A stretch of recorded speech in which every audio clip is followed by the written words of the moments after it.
Hey guys, Kenny within the pocket here again, and today I've got another on my mind video, and this one today is kind of a Christmas special, let's call it. I'm really excited about this. So my wife comes home the other night and she says, I got you your Christmas present. I said, okay, cool. She said, I kind of want to give it to you now. And I'm like, okay.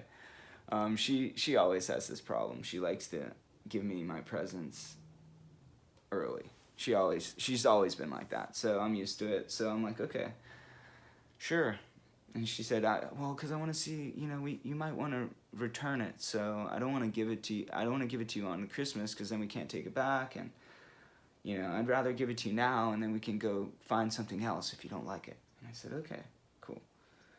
But, so what she does is she hands me it and she says, can you tell what it is? And in the back of my mind, I thought it was a knife, but I didn't want to guess, I wasn't sure. So I unwrap it, and inside is this guy. It's a Miyabi 5000 FCD.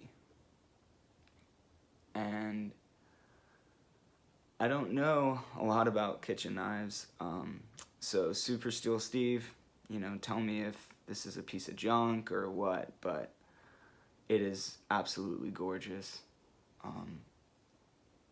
The blade, the handle, the decorative ring, with the pin, it's absolutely gorgeous. Pakka wood handle. This is a clad FC61 steel, which is supposedly just Henckels' version of 13C26 sandvik steel from Sweden. So, which is also, I guess, a relative or like the same composition as AEBL bowler. So yeah, supposedly it's a really simple steel, but it's kind of, it's high carbon, but it's low carbon for super steels and stuff like that. But sandvik is known for having fine grain structure steel. And this is like a steel well known for being used in like surgical applications and also like in razors and such. Yeah, really supposedly gets from what I can see, gets a super keen edge and relatively tough. But look at the beauty of this Damascus. And so what I've read about Miyabi, I didn't know a lot about it before this, so I read up on it to see what it was all about, because it was Henckels, and I'm like, Henckels, okay. But Miyabi is like their Seki City, just, fine craftsmen, artisans, like people that are, they spend days and, weeks on these knives, and it's so amazingly balanced. Just when I picked it up, I was like, oh my God. Like, in the box, it comes in this, just like a regular, not a really fancy box. It's like a regular plastic sleeve, like Henckels. It's a little nicer than a normal Henckels, but just not that fancy, and, some foam. But yeah, when I picked it up, I was like, oh my gosh. The handle is beautiful. It's a pakka wood handle, and this decorative ring is amazing. I'm gonna flip the camera around and show you guys in the other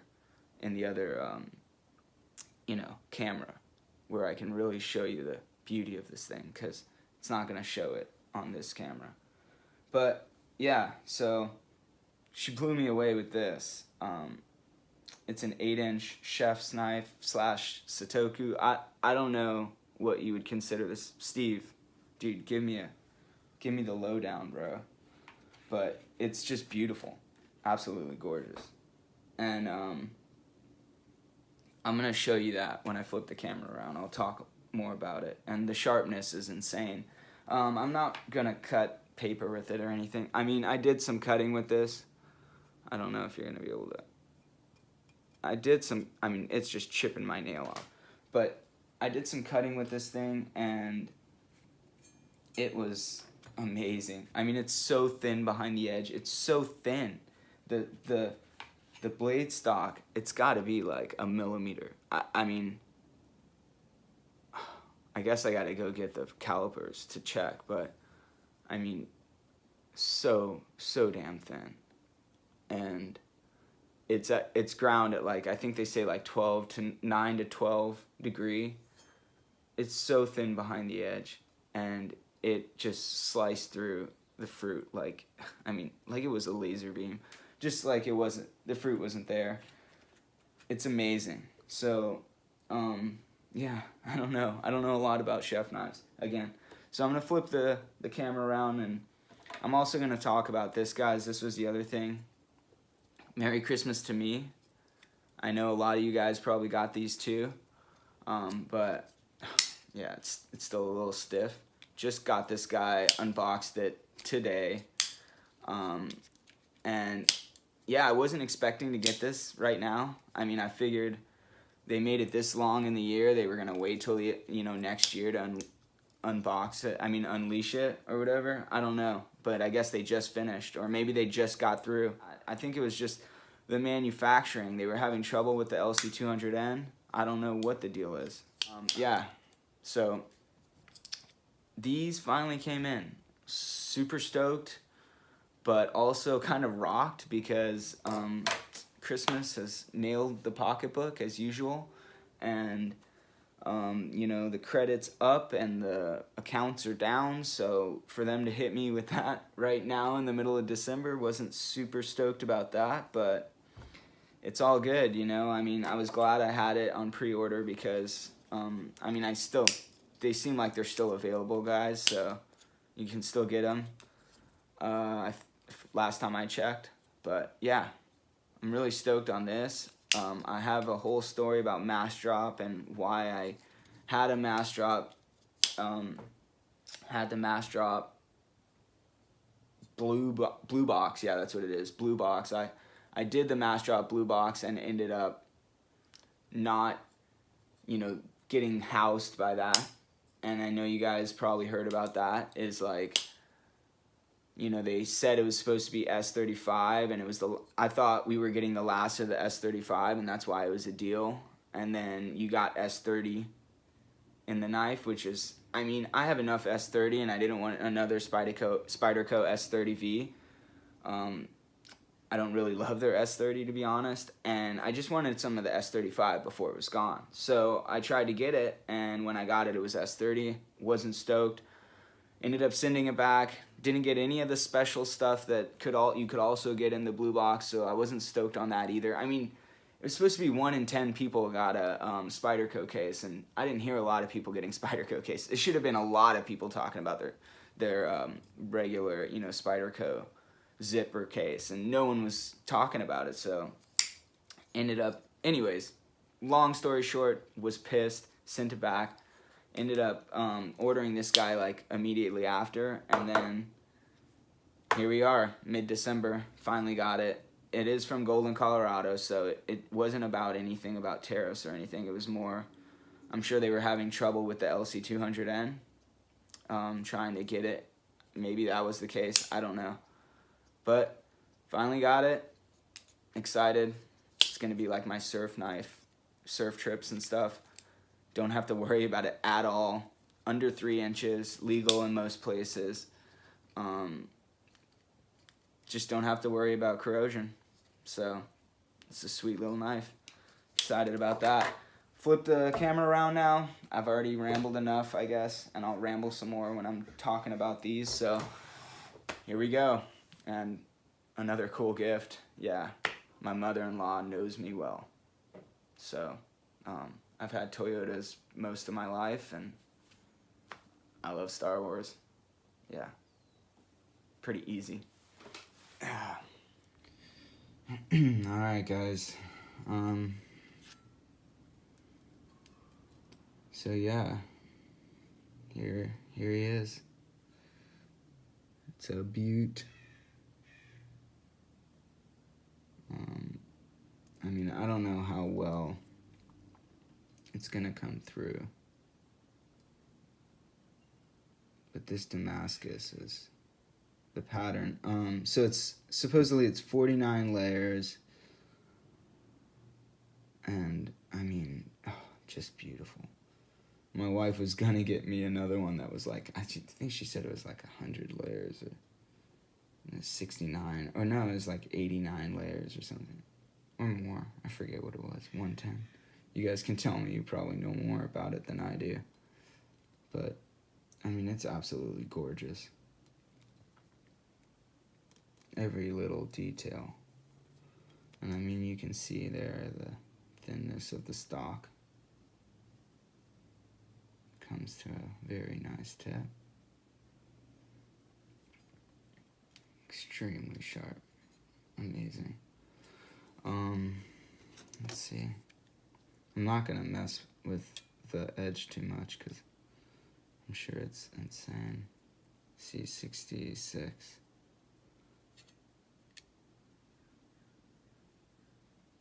66 thousandths, guys. So 1/16. 1/16 thick. Let's see. Let's go to millimeters. 1.7 millimeters. The thickest point. 1.75. 1.75. Yeah, I hate that. That's what I hate about this. It's much easier with a smaller blade. 1.5 down there. I'm so nervous to do this. I'm gonna go to inches just because I use that format mostly. Behind the edge.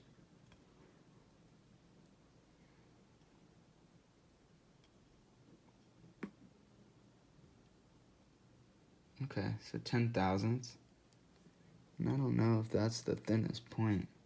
10 thousandths. Let's see.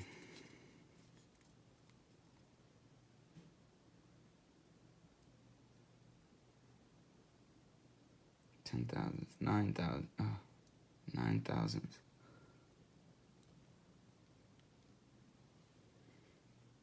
7 thousandths. There you go. Okay, 7 thousandths right behind the edge. Dude, I cut myself somehow. That's how sharp this thing is. I don't even know how I did that. This is gonna be kind of a long video, guys. Sorry.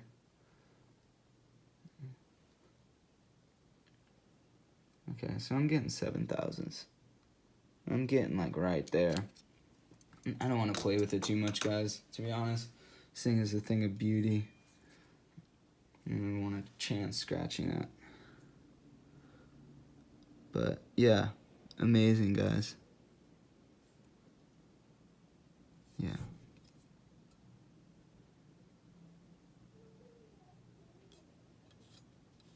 See, even just touching it with that metal is gonna scratch it a little bit. Yeah, don't love doing that. Anyways.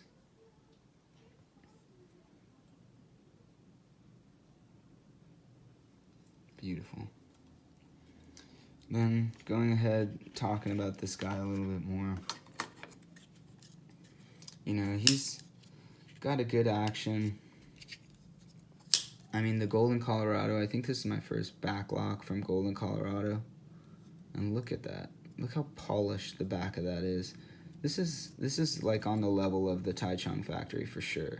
And fit and finish for backlock with literally no liners. I mean, there's no liners. It's just blade to handle, you know, one less thing to corrode. But look, when I release the backlock, it does drop, which is nice. It's that good of a tolerance there that they set. It's got good action for being really nothing in there. And amazing lockup. Super solid. Really not much movement. It's plastic, guys. This is a, plastic handle, but that is solid lockup. No movement anyway. Really thick bar and thick stock, but yeah, what's the stock on this? Since I got it there. 0.11. 0.116. So, 116 thousandths. That's pretty good. Almost Benchmade 940. Which is 0.12. But it comes pretty thin behind the edge. They've ground it really nice. I guess I'll go ahead and check it. I would normally do this in a review, guys, not in a on my mind video, but yeah, it's gonna be in that 17 thousandths range. Yeah, that's what Spyderco seems to hit most of the time, unless it's a super thin blade. Yeah, and that 18, probably 17. Yeah, 17. Sorry about the glare. 17 thousandths. So nice, very nicely done. Nice point on that. The blade finish is pretty. It's kind of cloudy, but I like that. This LC200N, I think it does weird stuff. It does weird stuff when I'm on the stones, when I'm sharpening it. So I'm sure it does weird stuff for them when they're trying to do finishes. But it looks great. The satin looks awesome. The Golden, Colorado factory probably had some trouble with it, but came out good. And I like the LC200, and see that? They just like laser etch it. Super subtle. More subtle than the H1 one on their other ones. But you can see it there. Very subtle, excuse me. Yeah, beautiful knife. For, a super simple, basic knife. Yeah, and the ergonomics, the ergonomics of this knife, I did feel it in hand before, and even back here, it fits my hand pretty well. Again, medium to large size hands, pretty thick fingers, not so long, but yeah, and it feels even good back here, but up here it just really fits so nicely in the hand. It's like a little big knife, it feels very hand-filling for such a small knife, and again, under 3 inches, so legal in most places, and yeah, just excellent. Nice strong knife, for a piece of plastic and a piece of steel, and yeah, and the edge is super sharp. Oh man, this is like wicked sharp.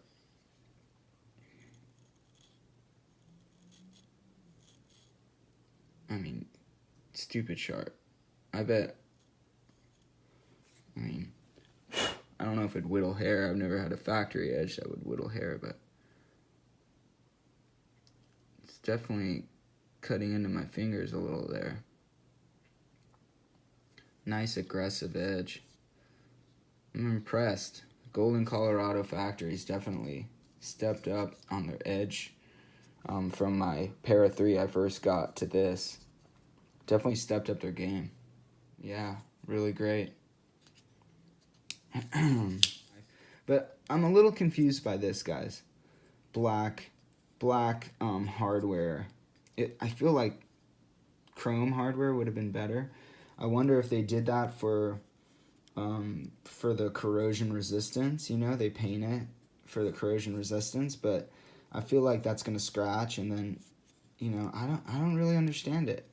I feel like the cost it would have taken to paint it, I feel like they could have done maybe titanium. I don't know, maybe it'd still be more expensive, but titanium wouldn't corrode, and it would. I feel like with painting it, they're taking more. It's gonna definitely have more cost, but I don't know. I can flick this guy out, but I gotta just get it right. I can't flick it every time. I'm getting better with it though. I'm sure once I work it in, it'll flick really nice. But like I said, that polished back you know, of the blade there. Sorry about hitting the camera. That polished back is nice. Really nice. So yeah, that's pretty much on my mind, guys. And I talked about it a lot here, so I'm really sorry about that. Yeah, the other thing that came with my shirt, this sticker that's probably going to go on my truck. Yeah, most likely. And yeah, my mother-in-law definitely has a track record of getting me gifts that end up going into my, you know, regular wardrobe. She's gotten me a lot of shirts that end up just going straight into the, I guess, my best of shirts. So anyways, yeah, super stoked on this, guys. Super Steel Steve, let me know if you even made it to this point. You probably moved on a long time ago. And if you guys did make it to this point, yeah, thanks for watching, and really appreciate all you guys. I have now gotten to 100 subscribers, and I'm super stoked. And I'm thinking about doing a giveaway. Oh, yeah. And if you made it to this point, then let me know if I should. The thing I am thinking about giving away is I think I might have one extra of the, well, it's not one extra, it's just I made an extra goddamn Kershaw pub with the carbon fiber green micarta scales, and I'm gonna maybe give that away after I carry it for a little bit and give a little bit of a review on it. And then yeah, just super excited about that, and I kind of want to give it to you guys. Maybe let me know, but I doubt most of you made it to this point. So thanks a lot for watching, guys. I really appreciate everything you guys do, and all your comments and thumbs up and just anything. You guys keep me going when you make the comments and stuff. So anyways, thanks again. Have a great day. Later.